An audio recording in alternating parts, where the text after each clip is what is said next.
Oh, and welcome to another one of my videos. In today's video, I'm going to be talking through Diver Gold Coin Dealer. I haven't put any content out for, I think it's about 2 weeks now. There is reason for that. It's not that I run out of things to say or stock to show.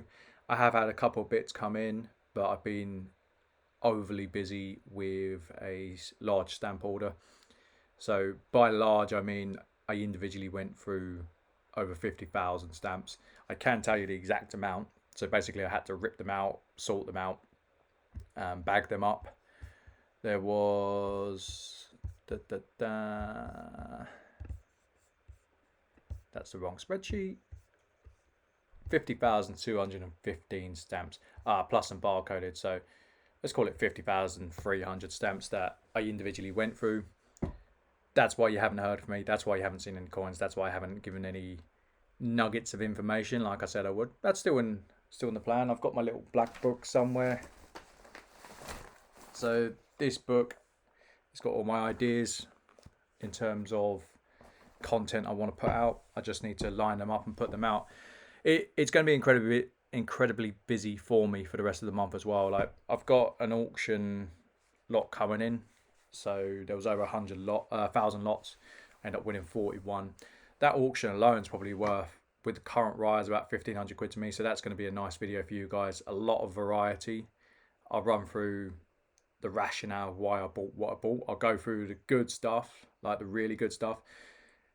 And I'll go through the stuff where probably should have done a bit better, but wasn't paying attention. It happens. You know, when bidding at auction, it's a concentration game. If you're bidding for hours and hours and hours, that's a problem. So I've got that to go through. I've been going through old stock, just getting rid of it. I need to sell down about 50 odd K worth of stock between now and the 19th of December, so I can just bulk up on my passive income. I've kind of plotted it and planned it, and that's kind of the best strategy for me. The only problem is every time I do a sales job, I need to go to the next town over to pick some stock up because it's in the bank vault. There's not really much in the lockup these days. It's mainly in the bank vault. I started transitioning it more when all those robberies happened. And also I'm waiting for stamp swap out stock. That's going to be 5-6 grand. That's going to go to a dealer, just second class barcoded, first class barcoded. And then I've got graded coins to come back. So it sounds like I need to sell a lot, but it's probably 10K plus the auction bits. That's probably 30,000, maybe 35,000, depending on what the grades are when they come back. So I just need to find another 15K on top. Now I've got that in stamp stock, and I've also got that in not the Jubilees, although I do have the Jubilees, the Memorial half sovereigns. I'm facing massive losses on them, and in all honesty, I don't really care now. I've done so well this month that I can just write that loss off and be done with it, and that's okay. That's business as well. I have no problem taking a loss. I try and minimize my losses and maximize my wins. It doesn't always work that way. There's going to be times where you take beatings, and that's just how it is. That will happen for most traders.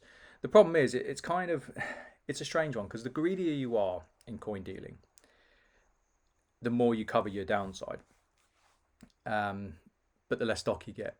I'd rather have stock consistently coming in. Equally, I have slowed down. You know, I've slowed down a lot.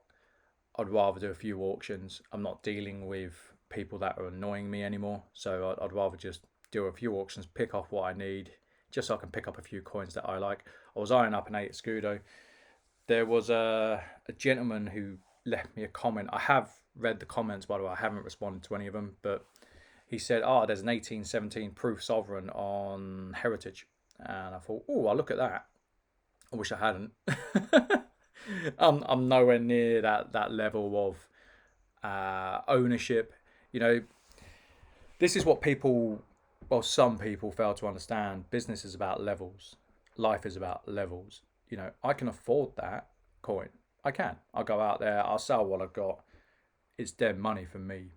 it's too much money for me to park. For other people, you got £1 million and you park 50 grand in a coin. Does it really matter? No, not really. You got £1 billion and you park £1 million into a coin. Does it matter? No, not really. If you've got a couple 100k and you're parking 50k into a coin, it's a huge problem, and it is. So for those of you that are not in business, you've always got to kind of assess the risk based on your underlying cash position or your underlying asset position and your liquidity position. If you just had a big pot of coins and you wanted to go buy stuff, then it's fine. It's not a problem. But for someone like me, that's difficult.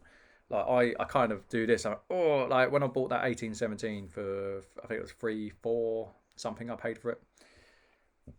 It was in the budget, but no, it wasn't really in the budget. It was like, I'm buying it and I'm gonna have to kind of earn the differential, and that's always hard. It's always hard. So if I'm paying out 3k a month on bills, which is the standard that I've set, and that's fine. I don't really need to do much else to kind of hit that. It's more complex than I say. There's a lot of hoops to jump through, but I've got what I need. I just need to move it into the right pots. But for me to hit 3k a month, that's all I need. And then my debts will fall down like dominoes. And then I get to the end of it and I'm fine. I'm sitting pretty. I don't really need to work, like I said.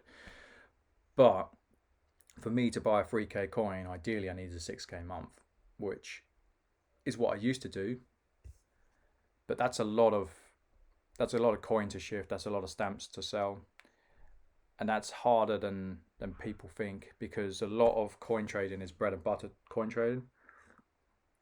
I'll pay you 97, 98%, 99% spot maybe, and I'm going to make 5% at most. There are the odd occasion where I do better. It does depend on the coin, but the bulk of the bread and butter stuff is very low margin stuff. So if you've got 100k worth of stock, you've got to find 100k worth of stock, and you've got to sell at 6%. That's hard. It's hard to find 100k worth of stock where you can sell at 6% in a month. That is a hard thing to do. There are people that do it. There are people that are so successful at it, they're making hundreds of thousands of pounds a year. But that's not the level I'm at. It's not to say I can't operate at a higher level. I don't want to. I don't wish to. It's not for me. But for me to kind of spend 3k on that 1817, 3% is probably more realistic, and that puts you at 200k a month if you're working purely on bread and butter coins. It doesn't work that way, but I'm trying to simplify it for people who are not business inclined, because not everyone is. Some people are like, oh, that's really simple. And for me and for people who've been in business, yes, that is. But for a lot of people, that's like, okay. There's a lot that goes into it. But looking at that 1817, let's talk about the price of gold, because I've just rambled on about coins I want for my collection. It's gone, it has shot up. I think it's to do with the rate cuts, and I think it's to do with the exchange rate. So because the rate cuts, I think it affected the exchange rate, and it's made the price of gold shoot up in pounds. I don't think it shot up in other currencies. I think it's kind of here to stay. I said it in a prior video, I don't think it will go far below 2000. I think 2000 is the new benchmark. That's pounds, by the way. I think I stand by that comment. I think that's exactly where it's going to be moving forward, and I think it's just going to creep up. It's going to creep and creep and creep. Also, silver's gone a bit nuts, and I've said this for many years. Silver's like the sleeping giant, and when it goes, it goes. It flies, and it's done it many times over my career, I guess.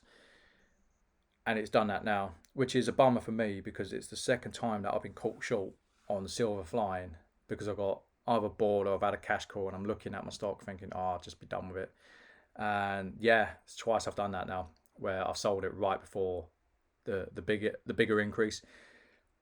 And it's like, oh, why did I do that? Oh, I need a cash flow. It's okay. And then I look at the profit and loss sheet and I think, you know what, you can't win them all. But it has been frustrating. I did hold some silver back, not a lot. I did add to my silver dollar collection. I think I'm on about 55, 56 maybe. I'll make a video about that. It's going nicely. I probably bought more than I should have for the time being, but that's okay. I can balance that out. you know, this month, like I said, will be a very good month. It will balance out. So I hope you've enjoyed the video. It's just me talking about doing me things, I guess. Not everyone's into those videos. Some people really like these videos. So, by the way, the coving, I'm pretty sure it was a chimney that was removed. It was like that when I got here. So I just stop mentioning it, okay? Take care, guys. Bye.